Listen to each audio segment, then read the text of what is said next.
Hey, we understand that the black hats are the Masonic filth. Who are the white hats officially? Okay, this goes back to the Q movement kicked off shortly after Kennedy's death, JFK's death in '63, so it's been on for 60 years. There's a group of military officers who determined that if a president could be assassinated, they're in bad shape. And so slowly they started to build up a team of senior officers who decided that something had to happen. Now, at some point, they're looking at options as all military officers do when they're planning. And they don't say right and wrong. When they do a plan, they work out what's workable and what's not. Is this workable? Yes. Is this workable? Yes. Is this workable? Yes. Is this workable? So they're looking at workable options to save the United States. One of the options was a military coup d'etat. Literally, just take it over, clean up the filth, and then hand it back to the people. That was rejected, as was when we were looking at it in Australia before we even knew about white hats. We determined that coup d'etat or a violent uprising would create such a wound that it would never be healed, and that's if it succeeded. And if it didn't succeed, then it would give the black hats every opportunity to do what they wanted to do, because the people just didn't believe it. They don't believe it now. After all that's occurred, the people still don't believe there's something odd going on. And so they decided to go the slow way. Not unlike the communists who had the same problem after World War II, and they were deciding, do they have an armed violent revolt, the communist revolution, or do they do what Antonio Gramsci did, the Italian communist in the 20s advised, which was the slow march through the institutions. And so they decided to penetrate the institutions, the universities, the schools, the media, the unions, business, the politics, the judiciary, the constabulary, the military. That's what they did. They penetrated the lot. And so they grew and grew, and they worked undercover, and some had to go work undercover, and undercover's a dirty business because you do the dirty things with dirty people to prove your bona fides. And it's based largely on Marines and Navy. And there are somewhere between 200 and 300 flag ranking officers, which is general rank, Marines and Navy, and other services too, but it's strongly based on the Marines and the Navy.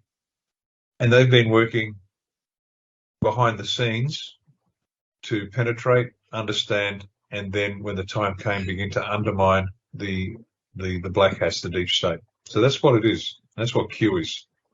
And they've had to do that. And these guys, and when there's 200 or 300 generals and admirals, that doesn't mean 200 or 300 people. Each one of those people controls a large swathe of capability, if that makes sense. And so that means you've got large amounts. And so it's taken time to select the right people that are trustworthy, because undercover work is hugely risky.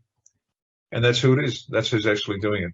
And these guys are just good soldiers that know what's right and what's wrong, what's lawful, what's not. And that's why they have pursued this in a completely lawful way. So when history reviews what they did and how, you can actually read Law of War. You can read the Law of War, and that's the rule they're following. They're following the rules. They didn't do anything outside the rules. They made sure that what they did was correct in law.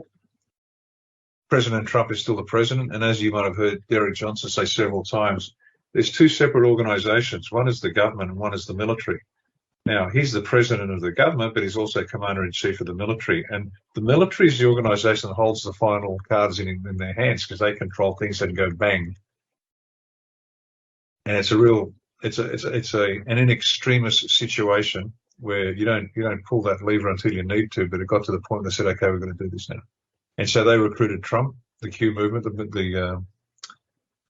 the generals and admirals recruited Trump. You're going to become president, but you have to win it legitimately. We can't place you in there. You've got to win it. And once you're in, here's the plan. And Trump had a look at it and he said, okay, let's go. And so he is a real, genuine, legitimate president. He's a real, genuine, legitimate commander-in-chief. He has real authority, and they cannot act without his authority. And so it's a delicate game they've been playing. So that's what's been going on. And we can say that because the people who don't want to believe it, don't want to believe it, and they never will, and that's fine. And the rest of us know this is the truth.